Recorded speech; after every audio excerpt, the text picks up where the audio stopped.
हिमाचल प्रदेश रे जारी रही तुषारपात। बरफ चादर तले ढांकी होइछि पहाड़। आउ एहार मजा नेबा पई शह शह पर्यटक छुटी आसुछंती। सेपटे नुआवर्ष पालन पई मध्य एठारे भीड़ जमिछि। किंतु प्रशासन पई एही तुषारपात एबे समस्या सृष्टि करिछि। बरफपात जोगु शह शह पर्यटक अटल टनेल रे फसी रहिछंती।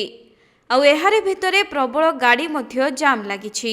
तेबे अटल टनेल एवं सालांग घाटी मध्यरे प्राय 1200 गाड़ी फसी रहिछि। पर्यटक माननकु सुरक्षित स्थान को स्थानांतर करिबा पई पुलिस एवं प्रशासन लागि पड़िछंती।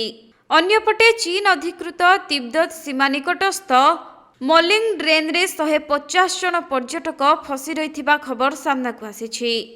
सेपटे हिमाचल प्रदेश रे लगातार बरफपात जोगु यातायात पई 134 टी रास्ता बंद रहिछि। पाग भल हेबा परे ही एही रास्ता रे यातायात आरंभ हेबो। तेबे राज्य जरूरीकालीन परिचालना केन्द्र अनुसायी शिमला जिल्ला रे सर्वाधिक 77 टी रास्ता बंद रहिछि। एथि सहित 25 टी ट्रांसफॉर्मर व्याहत होई सारा राज्य रे विद्युत जोगाण मध्य प्रभावित होइछि। तेणु सेठाकु जाउथिबा यात्री माने हैरान हेबा सहित प्रशासन मध्य नाकेदम होई सारिलानी।